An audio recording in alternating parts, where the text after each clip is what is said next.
कुलविंदर चौहान को आपने टर्मिनेट कर दिया है, एक्सपेल कर दिया है, क्या वजूहत है? क्योंकि र्यूमर्स इस तरह की थी कि उन्होंने ना केवल पार्टी जो लीडर चले गए हैं उनके खिलाफ भी कुछ बोला और अपने लीडर्स के खिलाफ भी कुछ बोला। सर उसको हमने निकाल दिया है पार्टी ने। एडमिट करता हूं कि अशोभित जिसको बोलते हैं, अनडिग्निफाइड तरीके से वो उन लोगों ने ट्रीटमेंट किया। It was working committee for the members of the working committee and district president, पर ना वो लोग जिनकी मैं रेफरेंस कर रहा हूँ ना वो वर्किंग कमेटी के मेंबर थे ना वो डिस्ट्रिक्ट प्रेसिडेंट थे। कार्रवाई होगी उनके खिलाफ? ज़रूर होगी, ज़रूर होगी। प्रोफेसर साहब ने डिसिप्लिनरी कमेटी कॉन्स्टिट्यूट की है, उसमें 4 मेंबर हैं, मैं भी उसमें हूँ 5वां मेंबर, तो होगी, ज़रूर होगी। जब तक पार्टी में डिसिप्लिन नहीं हो, जब तक पार्टी में अपने बड़ों का, अपने जो सीनियर हैं उनकी इज्जत नहीं हो, तब तक हम शांति से नहीं बैठ सकते। डिस्ट्रिक्ट लेवल का फेरबदल होगा या कोई स्टेट लेवल का भी हो सकता है? स्टेट आस्ता शुरुआत, अभी शुरुआत हुई है, इतनी जल्दी क्यों करते हैं आप? ये राजनीति। डिपार्टमेंट से भी आपने कुछ रिक्वेस्ट की है थ्रू लेटर कि आप इस जो जगह जो ऑफिस है 35 पार्टी का, इससे कुछ स्थानांतरित करना चाहते हैं? नहीं, ये स्टेट पार्टी नहीं, ये भी करती है आप। ये मेरा पर्सनल अलॉटमेंट है मुझे एज भीम सिंह। साथियों ने, हमारे दोस्तों ने इसको पॉलिटिकल अड्डा बना दिया है। ये डिपार्टमेंट वालों को भी बहुत एतराज है कि ये आपके घर के लिए था, वो भी ठीक कहते हैं। ये पॉलिटिकल नहीं मिलना, ये जगह नहीं है। अब बाकायदा मेरा नया ऑफिस आपके सामने चंद दिनों में 2-3 दिन की बात, दफ्तर होगा, ऑफिस होगा, यहाँ प्रॉपर्टी मैंने लिख के दिया कि मुझे कन्वीनियंट जगह पे, ये मुझे मेरे पर्सनल जेड सिक्योरिटी की वजह से दिया। वो तो स्टेट डिपार्टमेंट को लिखा ना। ये मुझे कहीं और जगह रहने के काबिल जो हो वो आपने लीडरशिप को कॉन्फिडेंस में लिया कि मैं इसको बदल रहा हूँ अब? ये लीडरशिप की नहीं है भाई साहब, this is me, I am not leader. बुगाहट है कि अब पार्टी की जो विचारधारा चल रही है उससे भी अब मुतमिन नहीं है। ये भाई साहब, ये कहाँ से, ये आरएसएस के हेडक्वार्टर में सुगत नहीं हुआ है आप? ये ऐसे र्यूमर वही छोड़ते हैं। एक समय था जब जम्मू कश्मीर का इतिहास बदलने में पैंथर्स पार्टी अपना एक वर्चस्व रखती थी, लेकिन अब बहुत कुछ बेहतर नहीं चल रहा। पार्टी के भीतर ही बहुत कुछ बेहतर नहीं हो रहा। आखिर क्या वजूहत है? हम पार्टी की नींव से ही जानेंगे कि आखिर वजूहत क्या है, पार्टी में इतनी उथल पुथल क्यों मची है। प्रोफेसर भीम सिंह जी मेरे साथ मौजूद हैं। भीम सिंह सर, पार्टी में उथल पुथल है, काफ़ी अस्थिरता सी है, मानते हैं? हम इनकलाब पे यकीन करते हैं, परिवर्तन पे करते हैं। तो परिवर्तन घर में चारपाई पे सोने से नहीं होता, उथल पुथल तो होता है। रशियन रेवोल्यूशन के समय में उथल पुथल और किस्म का था। मौसे तुम 25 वर्ष पैदल चलते रहे लाखों लोगों के साथ, वही परिवर्तन था, वही उथल पुथल था। कहाँ नहीं हुआ? पार्टी में कोई परिवर्तन होने जा रहा है? उथल पुथल रामायण और महाभारत के वक्त नहीं हुआ है, अलग अलग किस्म का। ये राजनीतिक उथल पुथल है, पॉलिटिकल उथल पुथल है, और ये बहुत दिनों से हम इसका, मैं खासकर इंतज़ार कर रहा था। उथल पुथल आए तो लोग जागेंगे। पुराने साथी जो मेरे 10-10, 15-15 साल के कहीं सो रहे थे, बैठे थे, अब टेलीफोन आते हैं। ये हमारे बहुत पुराने साथी हैं, ये भी आगे कि आरसपुरा से हैं, पूरा क्या नाम है आपका? अशोक रंधावा, जो हमारे पार्टी के सीनियर फाउंडर लीडर रहे हैं, लेकिन कई सालों से खामोश। आज सुबह आगे कि भीम सिंह और अपने सारे परिवार को लेके कि हम इस महाभारत के युद्ध को लड़ने के लिए तैयार हैं, अब हमारा वक्त है। बताओ, आएगा वक्त का? आजकल वक्त आ जाएगा कि इस युद्ध में एक्टर कौन कौन से हैं, रिएक्टर कौन कौन से हैं और क्या करेंगे। ये जो सीधा पूछूंगा कि क्या बार बार पहले भी एपिसोड हुआ था, क्या आपको टारगेट किया जाता है बार बार पार्टी में? कोई एपिसोड नहीं हुआ मेरी नज़र में। मैं भाई साहब 6 साल का था, जब मुझे शेख अब्दुल्ला साहब उस वक्त प्राइम मिनिस्टर थे ना, हाँ, नहीं भीम सिंह जी, आपको बच्चा बच्चा जानता है, आपका इतिहास बच्चा बच्चा जानता है। मैं सिर्फ ये जानना चाहता हूँ कि कुछ खबरें ये आ रही हैं कि पार्टी में कुछ बेहतर नहीं चल रहा, कुछ अवमानना हुई है, आप सीनियर लीडर हैं, आपके साथ कोई अवमानना? मेरी कोई अपमानना नहीं हुई है जी, और जो हमारा अपमान करेगा हम उसे भी प्रणाम करेंगे। तो फिर पार्टी से कुछ लोगों को निष्कासित करने का प्लान किया जा रहा है, कुछ ऐसे है? निष्कासित नहीं, एक लड़का जिसने कुछ शब्दों का दुरुपयोग किया था, वो पैंथर्स पार्टी की ना उसकी तहजीब में है, उनका पता नहीं क्या नाम है, अभी कल आ जाएगा। अच्छा, ठीक है। पार्टी के डिस्ट्रिक्ट प्रेसिडेंट थे रूरल के, जी, उनको रिकमेंड होके अभी लेटर आया है अच्छा, कि उनको एक्सपेल कर दीजिए। तो वो आज मैं देखता हूँ रिलीज हो गए ने। तो उनके पीछे भी कोई है या वो अकेले ही दम रखते हैं? ये उन जब आएंगे बैठेंगे, बुलाइए, चलने वाले लड़के हैं, शहर के लड़के हैं, गांव के जोड़े हैं, वो आपको इन प्रश्नों का उत्तर भीम सिंह को नहीं देना है। वो भी अजीज हैं मेरे लिए, सब बराबर हैं, लेकिन पैंथर्स पार्टी में न्याय अधिकार के युद्ध को लड़ने के लिए बनाई है, एकता भाईचारों को मजबूत करने के लिए बनाई है।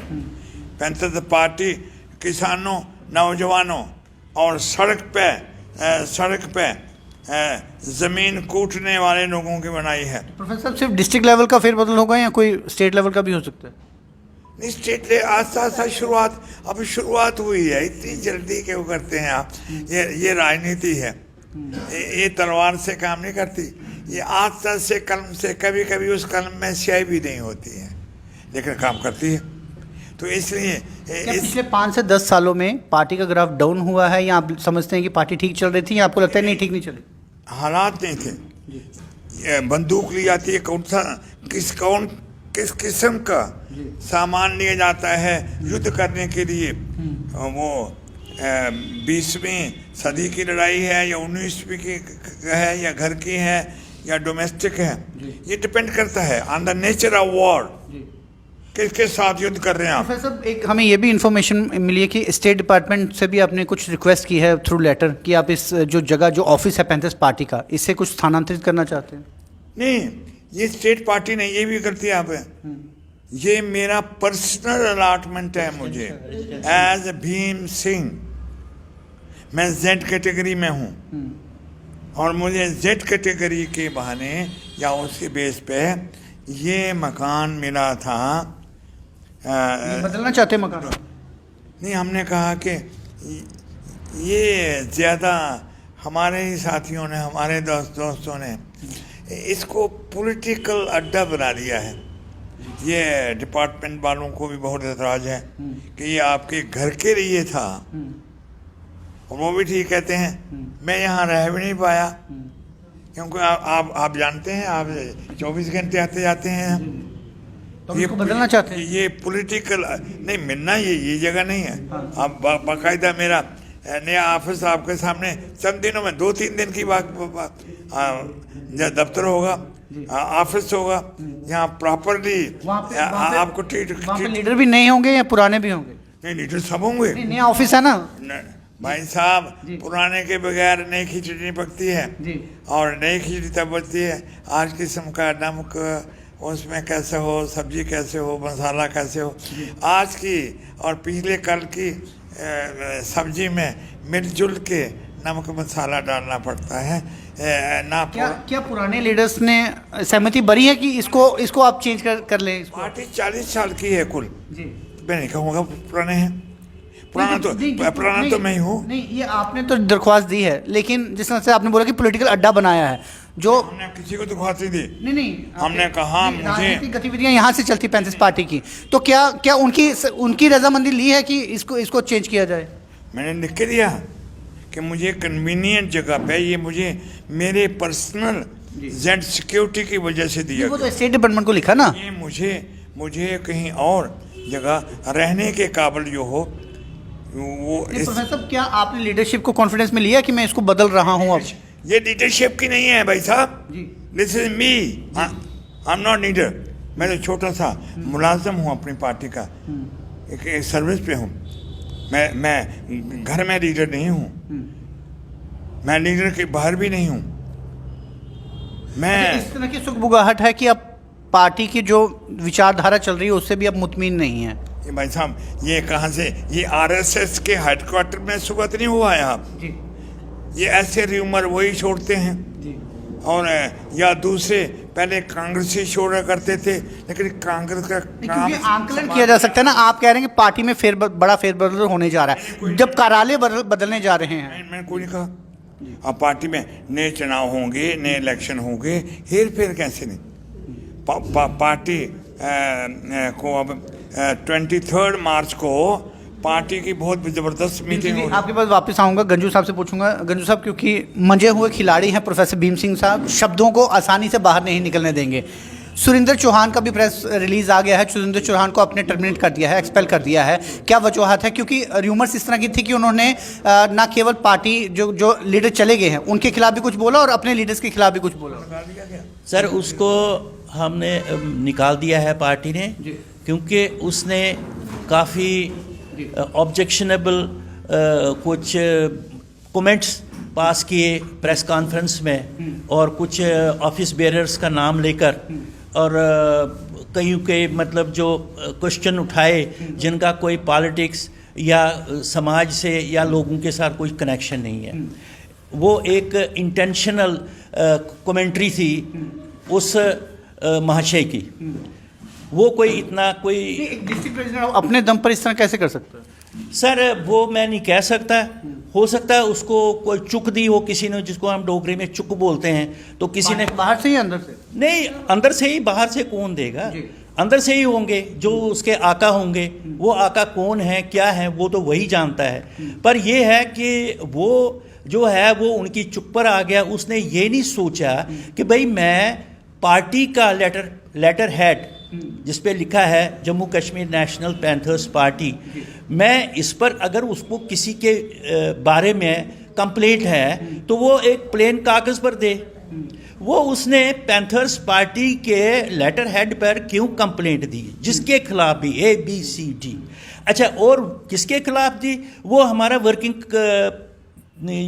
वर्किंग कमेटी का मेंबर है, सीनियर वर्किंग कमेटी का मेंबर है वो लोग जिनके विषय में उन्होंने वहाँ Mankotia ji he is still and he continues to be our working committee member.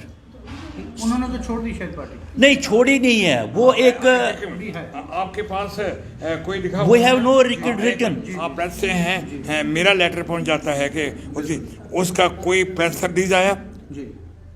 Panther party भी मानती है वो उनके साथ? पैंथर पार्टी का कोई लेटर आया कि उसने रिजाइन किया है? तो उन्होंने रिजाइन किया ही नहीं है। घर में आप चारपाई पे सो के कोई ख्वाब ले लो। क्या वापिस उन्हें कोई अहम पद दिया जा सकता है? Sir he is already in the party. उनसे पूछो, आप उनसे पूछो, ask him, he is not solid बब। आदमी है लिविंग ह्यूमन बीइंग। नहीं, एक अहम ओहदा उन्हें दिया जा सकता है पार्टी को जिस तरह से फेरबदल? उनसे बात करो ना आप। नहीं, आप क्या सर्वसर्वा है? He is a working committee member, he is ex-president twice of the party, and he may be president of the party tomorrow. Anybody can be. Last question है कि क्या बड़े बुजुर्गों का पार्टी में जो अवमानना की जाती है, सम्मान उचित तरीके से नहीं? मैं तो एट माई इंडिविजुअल लेवल बिल्कुल एडमिट करता हूँ कि अशोभित जिसको बोलते हैं, अनडिग्निफाइड तरीके से वो उन लोगों ने ट्रीटमेंट किया। जबकि ये वर्किंग कमेटी की मीटिंग थी 23 तारीख को। कोई लोगों के मसाइल थे, कोई आतंकवाद के मसले थे, या जो कश्मीर में किलिंग्स हो रही हैं माइनॉरिटीज़ के, दूसरे के, सिखों के, उसके विषय में कोई बात ही नहीं हुई, ना उन्हें करने दी, अपमानना हुई। और उन लोगों ने 4-5 बंदे एक किस्म से स्मगल करके लाए हैं, जो पता नहीं है हमें कौन है क्या है। तो वो कुछ सांबे से थे, कुछ कहाँ से थे, ये हम उनको आइडेंटिफाई नहीं कर पाए अभी तक। तो वो ज़बरदस्ती, हालांकि it was working committee for the members of the working committee and district president, but ना वो लोग जिनकी मैं रेफरेंस कर रहा हूँ, ना वो वर्किंग कमेटी के मेंबर थे, ना वो डिस्ट्रिक्ट प्रेसिडेंट थे। क्या कार्रवाई होगी उनके खिलाफ कोई? ज़रूर होगी, ज़रूर होगी। प्रोफेसर साहब ने डिसिप्लिनरी कमेटी कॉन्स्टिट्यूट की है, उसमें 4 मेंबर हैं, मैं भी उसमें हूँ 5वां मेंबर, तो होगी, ज़रूर होगी। यानी ये जो अभी टर्मिनेशन हुई, ये पहली शुरुआत है? ये मैं नहीं कह सकता, लेकिन we are on the it, क्योंकि जब तक पार्टी में डिसिप्लिन नहीं हो, जब तक पार्टी में अपने बड़ों का, अपने जो सीनियर हैं उनकी इज्जत नहीं हो, तब तक हम शांति से नहीं बैठ सकते। प्रोफेसर साहब, लास्ट क्वेश्चन है, क्योंकि क्या गाज सिर्फ नीचे पायदान पे पड़ेगी? क्योंकि जब बड़े पायदान की बात आती है, बात फिर परिवार की आ जाती है, नहीं हम परिवार के सदस्य हैं। क्या परिवारवाद जो है वो पार्टी पर हावी होगा, या इस बार आप उचित कार्रवाई कोई करने के लिए करेंगे? परिवार कोई नहीं है। नहीं, हम जब भी क्रॉस क्वेश्चन कहते हैं कि हमारी फैमिली है। सद्दाम हुसैन मेरे घर की फैमिली में नहीं थी जी। मेरे परिवार में नहीं था, मेरा दोस्त था, वन ऑफ द, वो भी आज तक जिंदा है मेरे दिन में। सद्दाम, यासर अरफात, ये नो मैं कहते हैं। गंजू साहब ने कहा कि कार्रवाई होगी यदि अवमानना। मुझे पूछिए कि दुश्मन कौन है? सबसे बड़ा दुश्मन दुनिया में अमन का, इंसानियत का, वो है यूनाइटेड स्टेट्स ऑफ अमेरिका। सुनिए, अमेरिका। और उसके बाद मोदी की भारतीय जनता पार्टी, जिसने तबाही कर दी है हिंदुस्तान के कल्चर की।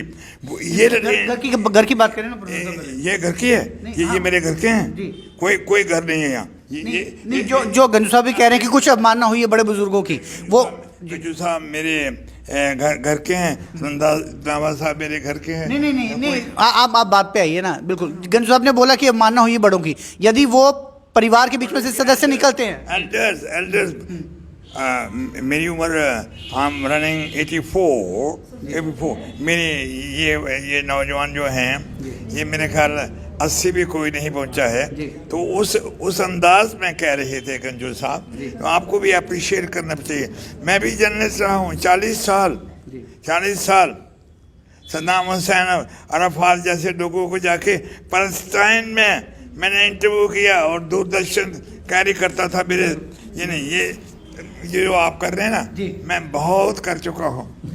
इसलिए मैंने आपको बोला प्रोफेसर साहब कि आप मजे हुए खिलाड़ी, और शब्दों को किस तरह से सीधी तरीके से ना बोल के तोड़ मरोड़ के पेश करना, इसमें माहिरता हासिल है प्रोफेसर साहब को। शायद मैं कभी ना जीत पाऊँ, क्योंकि उनका तजुर्बा जो है वो शायद मेरी उम्र से भी ज़्यादा है। लेकिन इतना ज़रूर है कि कुछ अवमानना जो है वो ज़रूर पार्टी लाइंस के भीतर हुई है, और उसका गुस्सा आप साफ तौर से प्रोफेसर साहब को छोड़कर बाकियों के चेहरे पर ज़रूर देख सकते हैं। क्योंकि प्रोफेसर साहब पर एक और बात आती है, उनके ऊपर पार्टी का दायित्व होने के साथ साथ एक परिवार का दायित्व भी उनके कंधों पर है। जिस तरह एक बड़े बुजुर्ग की तरह उन्हें सब कुछ देखना पड़ता है, लेकिन पार्टी के भीतर क्या परिवारवाद और क्या पार्टी लाइन के बीच का जो थिन लाइन डिफरेंस है, वो प्रोफेसर साहब जल्द कर पाएंगे, नहीं कर पाएंगे। लेकिन इतना ज़रूर है, उन्होंने कहा है कि यहाँ से ऑफिस चेंज होगा। इनका ये जो ऑफिस जो है, ये उनका अपना गृह है, अपना घर है, और घर को वो जल्दी बदलने वाले हैं, और एक नया कार्यालय जो है वो खोलने वाले। उस कार्यालय में क्या नए चेहरे होंगे या पुराने चेहरे होंगे, ये आने वाला समय ही तय करेगा। आप जुड़ रहे हैं वीव स्टूडियो न्यूज़ के साथ। नमस्कार।